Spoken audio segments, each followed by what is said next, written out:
Hello, brothers. We're back with Black No More by George S. Schuyler, a brother man who wrote this novel in 1931. Let's see how long it is first. Hopefully it's not excessively long. Holy shit. 80? That's 18 pages. What? It's going to be long. I shouldn't have done it. Matthew Fisher, Chapter 4. Matthew Fisher, alias Max Disher, joined the Easter Sunday crowds, twirling his malacca stick and ogling the pretty flappers who passed giggling in their spring finery.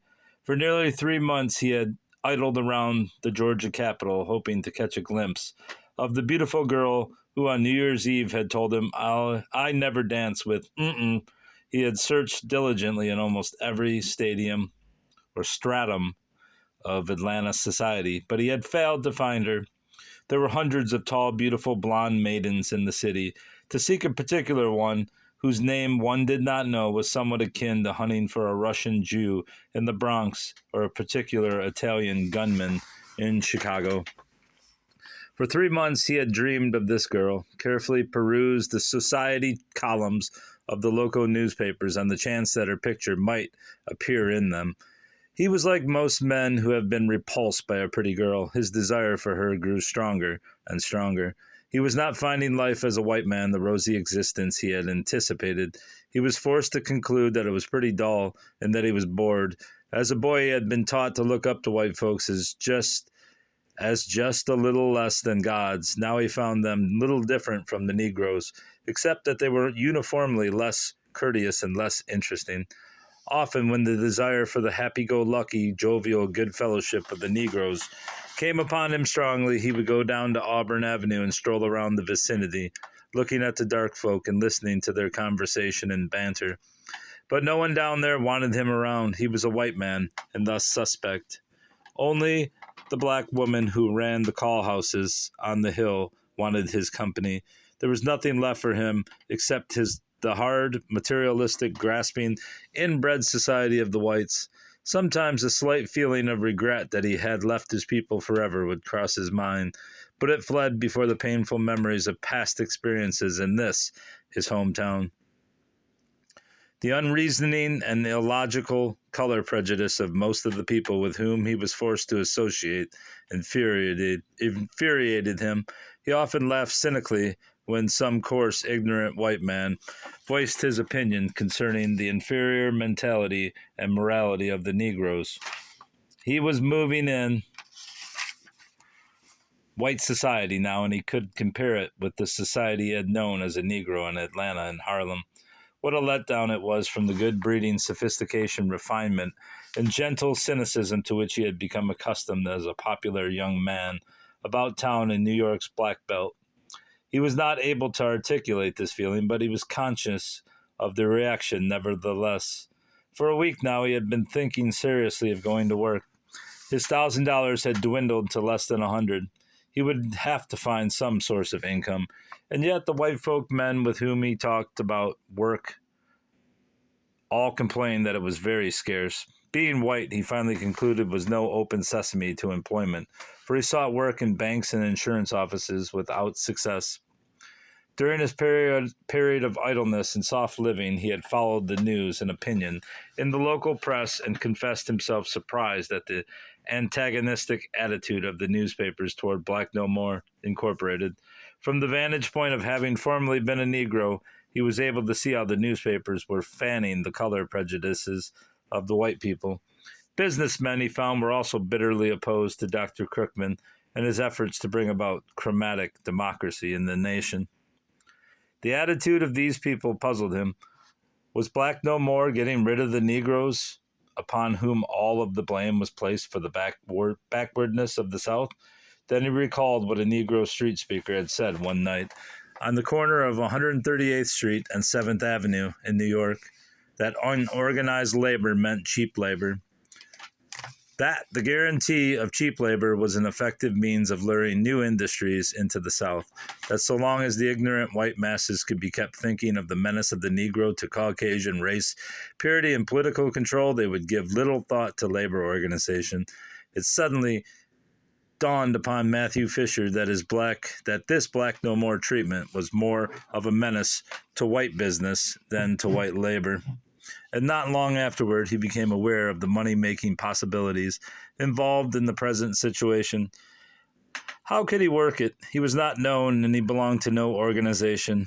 Here was a veritable gold mine, but how could he reach the ore? He scratched his head over the problem, but could think of no solution. Who would be interested in it that he could trust? He was pondering this question the Monday after Easter while breakfasting in an armchair restaurant, when he noticed an advertisement in a newspaper lying in the next chair. He read it and then reread it. The Knights of Nordica want 10,000 Atlanta white men and women to join in the fight for white race integrity. Imperial conclave tonight.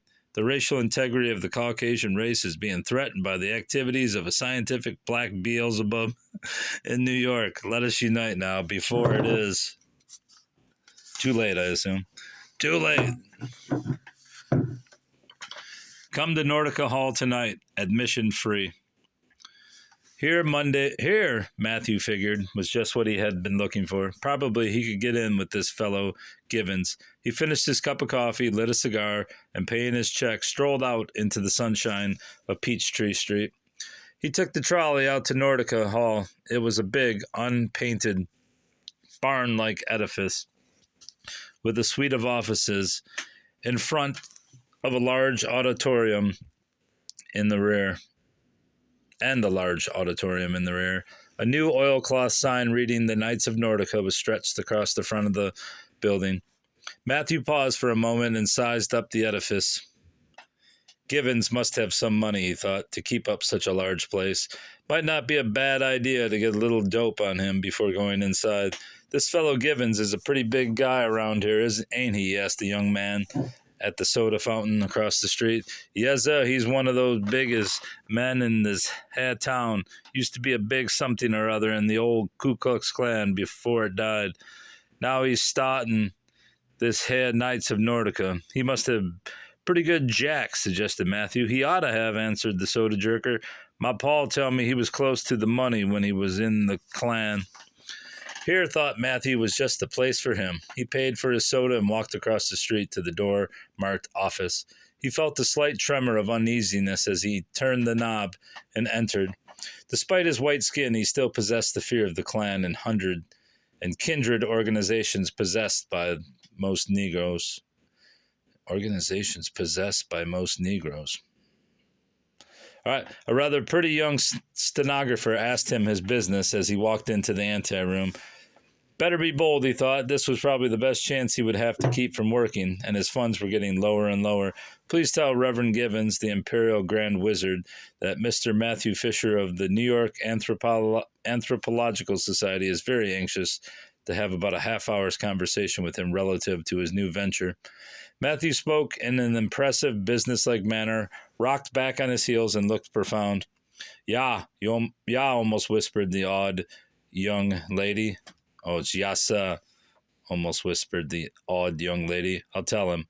She withdrew into an inner office, and Matthew chuckled softly to himself. He wondered if he could impress this old faker as easily as he had the girl. Reverend Henry Givens, Imperial Grand Wizard of the Knights of Nordica, was a short, wizened, almost bald, bull-voiced, ignorant ex-evangelist who had come originally from the hilly country north of Atlanta. He had helped in the organization of the Ku Klux Klan following the Great War and had worked with a zeal only equaled by his thankfulness to God for escaping from the precarious existence of an itinerant saver of souls. Not only had the Reverend Givens toiled diligently to increase the prestige, power, and membership of the defunct Ku Klux Klan, but he had also been a very hard worker in withdrawing as much money from its treasury as possible. He convinced himself, as did the other officers, that this stealing was not stealing at all, but merely appropriation of rightful reward for his valuable services. When the morons finally tired of supporting the show and the stream of $10 memberships declined to a trickle, Givens had been able to retire gracefully and live on the interest of his money. Then, when the newspapers began to recount the activities of Black No More Incorporated, he saw a vision of work to be done and founded the Knights of Nordica. So far, there were only 100 members, but he had had high hopes for the future. Tonight, he felt, would tell the story. The prospect of a full treasury to dip into again made his little gray eyes twinkle and the palms of his skinny hands itch. The stenographer interrupted him to announce the newcomer. "Hummin," said Givens, half to himself. "New York Anthropological Society, eh? This feller must know something. Might be able to use him in this business. All right, show him in." The two men shook hands and swiftly appraised each other. Givens waved Matthew to a chair. "How can I serve you, Mr. Fisher?" he began, in sepulchral tone, dripping with unction. "It is rather," countered Matthew in his best salesman croon, "how I can serve you and your valuable organization. As an anthropologist, I have, of course, been long interested in the work with which you have been identified. It has always seemed to me that there was no question in American life more important than that of preserving the integrity of the white race. We all know what has been the fate of those nations that have permitted their blood to be polluted with that of inferior breeds." He had read some argument like that in the Sunday supplement not long before, which was the extent of his knowledge of anthropology. This latest menace of Black No More is the most formidable the white people of America have had to face since the founding of the Republic. As a resident of New York City, I am aware, of course, of the extent of the activities of this Negro crookman and his two associates. Already thousands of blacks have passed over into the white race. Not satisfied with operating in New York City, they have opened their sanitarium. In 20 other cities from coast to coast, they open a new one almost every day. In their literature and advertisements in the darky newspapers, they boast that they are now turning 4,000 Negroes white every day. He knitted his blonde eyebrows. "You see how great the menace is? At this rate, there will be a Negro in the country in 10 years. There will not be a Negro in the country in 10 years, for you must remember that the rate is increasing every day as the new sanitariums are open. Don't you see that something must be done about this immediately? Don't you see that Congress must be aroused, that these places must be closed?" The young man glared with belligerent indignation.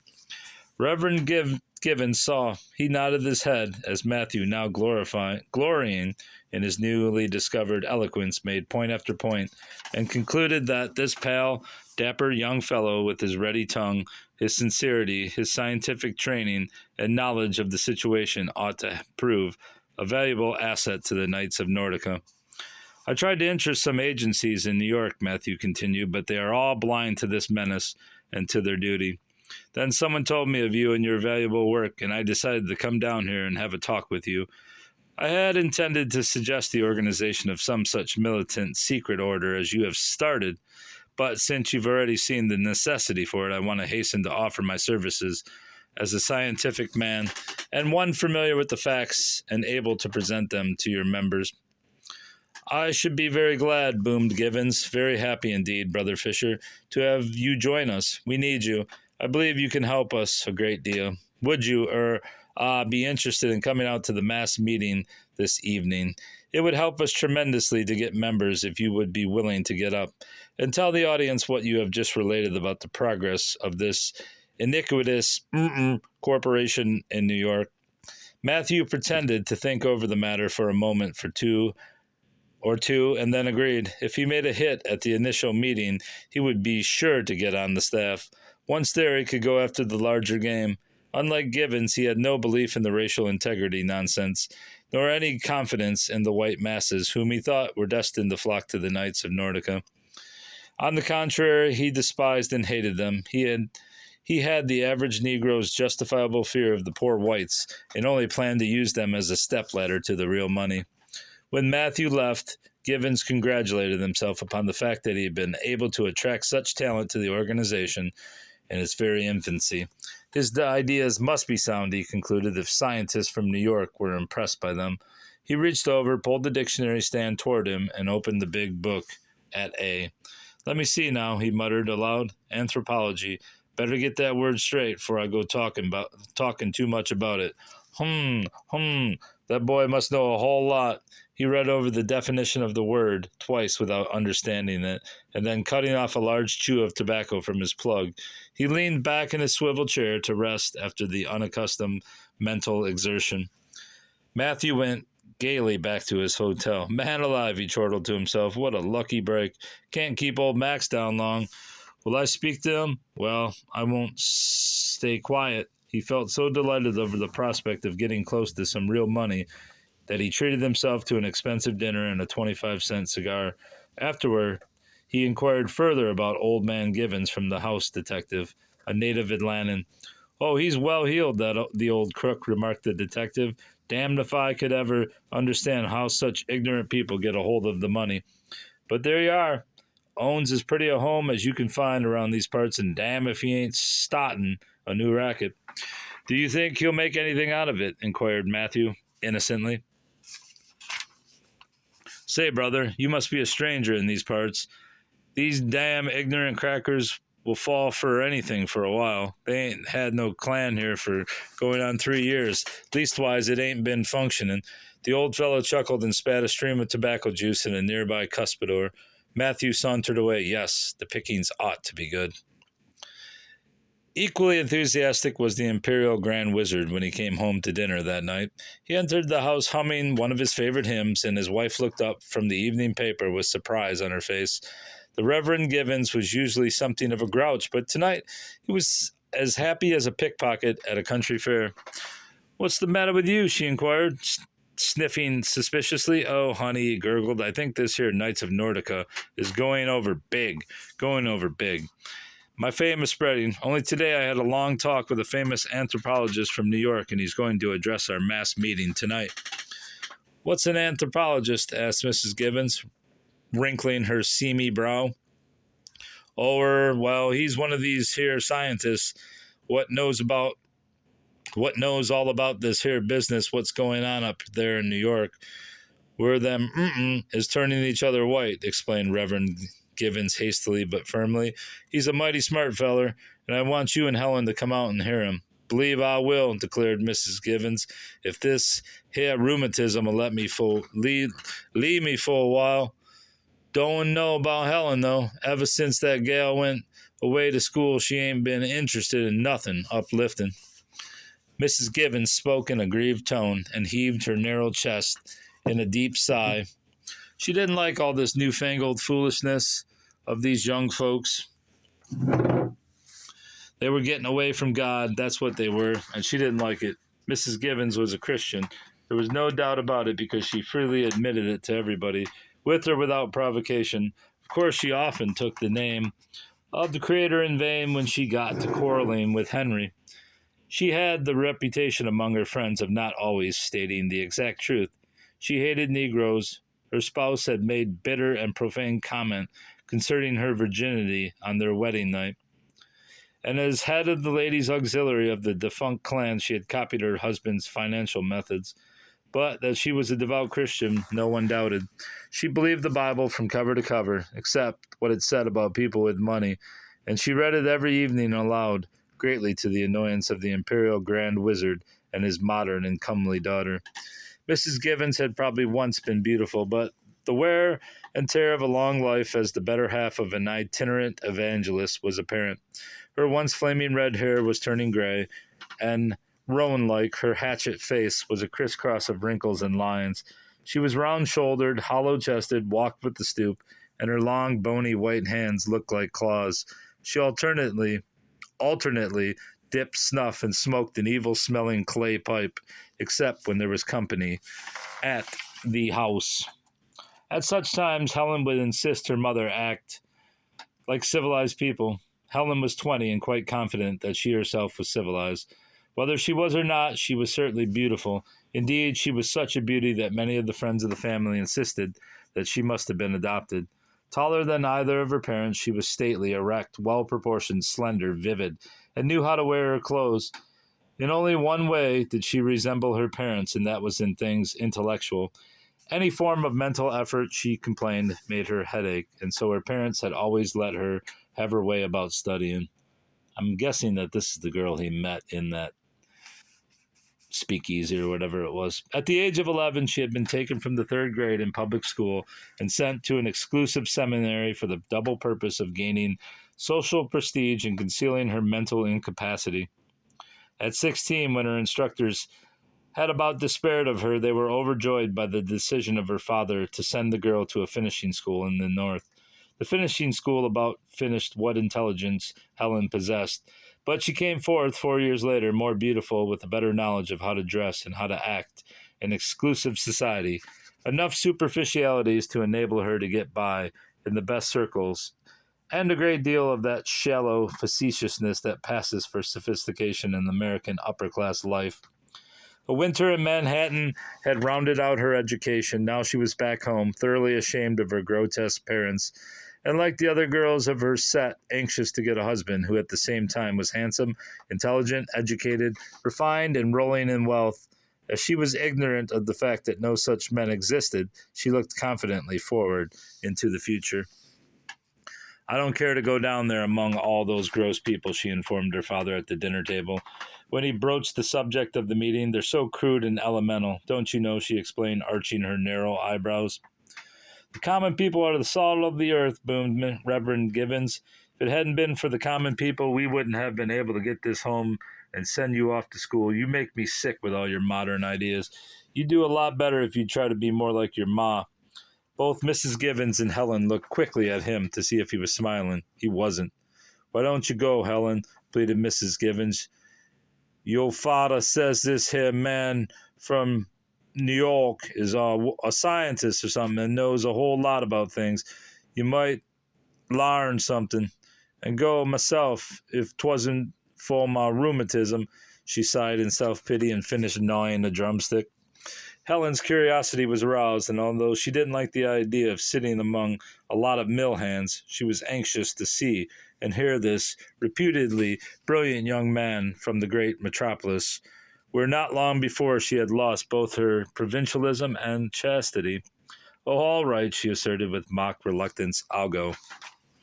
The Knights of Nordica's flag draped auditorium slowly filled. It was a bare, cavernous structure with sawdust on the floor, a big platform at one end, row after row of folding wooden chairs. Is this ever going to end? Does it really go to 88? I can't make it to page 88. There's no way. Oh, it only goes to 80. And illuminated by large white lights hanging from the rafters, on the platform was a row of 5 chairs, the center one being high-backed and gilded. On the lectern downstage was a bulky Bible. A huge American flag was stretched across the rear wall. The audience was composed of the lower stratum of white working people, hard-faced, lantern-jawed, dull-eyed adult children, seeking, like all humanity, for something permanent in the eternal flux of life. The young girls in their cheap finery, with circus makeup on their faces, the young men aged before their time by child labor and a violent environment, the middle-aged folk with their shiny, shabby garb and beaten countenances, all ready and eager to be organized for any purpose except improvement of their intellects and standard of living. Reverend Givens opened the meeting with a prayer for the success, O God, of this thy work to protect the sisters and wives and daughters of these, thy people, from the filthy pollution of an alien race. A chorus of assorted types of individuals sang, "Onward, Christian soldiers," earnestly, vociferously, and badly. They were about to file off the platform when the song leader, a big, beefy, jovial mountain of a man, leaped upon the stage and restrained them. "Wait a minute, folks, wait a minute," he commanded, then turning to the assemblage. "Now, people, let's put some pep into this. We want to all be happy and get in the right spirit for this here meeting. I'm going to ask the choir to sing the first and last verses over again, and when they come to the chorus, I want you to all join in. Don't be afraid. Jesus won't be afraid to sing 'Onward, Christian Soldiers,' now would he? Come on, then. All right, choir, you start, and when I wave my hand, you'll join in on the chorus." They obediently followed his direction, while he marched up and down the platform, red-faced and roaring and waving his arms in time. When the last note had died away, he dismissed the choir, and stepping to the edge of the stage, he leaned far out over the audience and barked at them again. "Come on now, folks. You can't slow up on Jesus now. He won't be satisfied with just one old measly song. You gotta let him know that you love him, that you're happy and contented, that you ain't got no troubles and ain't gonna have any. Come on now, let's sing that old favorite, what you like so well. Pack up your troubles in your old kit bag and smile, smile, smile. He bellowed, and they followed him. Again, the vast hall shook with sound. He made them rise and grasp each other by the hand until the song ended. Matthew, who sat on the platform alongside Old Man Givens, viewed the spectacle with amusement mingled with amazement. He was amused because of the similarity of this meeting to the religious orgies of the more ignorant Negroes, and amazed that earlier in the evening he should have felt any qualms about lecturing to these folks on anthropology, a subject with which neither he nor his hearers were acquainted. He quickly saw that these people would believe anything that was shouted at them loudly and convincingly enough. He knew what would fetch their applause and bring in their memberships, and he intended to repeat it over and over. The Imperial Grand Wizard spent a half hour introducing the speaker of the evening, dwelt upon his supposed scholastic attainments, but took pains to inform them that despite Matthew's vast knowledge, he still believed in the Word of God, the sanctity of womanhood, and the purity of the white race. For an hour, Matthew told them at the top of his voice what they believed, i.e., that a white skin was a sure indication of the possession of superior intellectual and moral qualities, that all Negroes were inferior to them, that God had intended for the United States to be a white man's country, and that with his help they could keep it so, that their sons and brothers might inadvertently marry negresses, or worse, their sisters and daughters might marry Negroes, if Black No More Incorporated was permitted to continue its dangerous activities. For an hour he spoke, interrupted at intervals by enthusiastic gales of applause, and as he spoke, his eye wandered over the females in the audience, noting the comeliest ones, as he wound up with a spiritual appeal for eager soldiers to join the Knights of Nordica at $5 per head, and the half-dozen planted emissaries led the march of the suckers to the platform. He noted for the first time a girl who sat in the front row and gazed up at him raptly. She was a Titian blonde, well-dressed, beautiful, and strangely familiar. As he retired amid thunderous applause to make way for Reverend Givens and the money collectors, he wondered where he had seen her before. He studied her from his seat. Suddenly he knew. It was she, the girl who had spurned him, the girl he had sought so long, the girl he wanted more than anything in the world. Strange that she should be here. He had always thought of her as a refined, educated, and wealthy lady, far above associating with such people as these. He was in a fever to meet her some way before she got out of his sight again, and yet he felt just a little disappointed to find her here. He could hardly wait until Givens seated himself again before questioning him as to the girl's identity. As the beefy song leader led the roaring of the popular closing hymn, he leaned toward the Imperial Grand Wizard and shouted, "Who's that tall, golden-haired girl sitting in the front row? Do you know her?" Reverend Givens looked over on the audience, craning his skinny neck and blinking his eyes. Then he saw the girl sitting within 20 feet of him. "You mean that girl sitting right in front there?" he asked, pointing. "Yes, that one," said Matthew impatiently. Chuckled the wizard, rubbing his stubbly chin. "Why, that there's my daughter, Helen. Like to meet her?" Matthew could hardly believe his ears. Givens' daughter. Incredible. What a coincidence. What luck. Would he like to meet her? He leaned over and shouted, "Yes." Yes. What a crazy book. What a crazy, kooky book, bro. All right, that's all for now. Goodbye.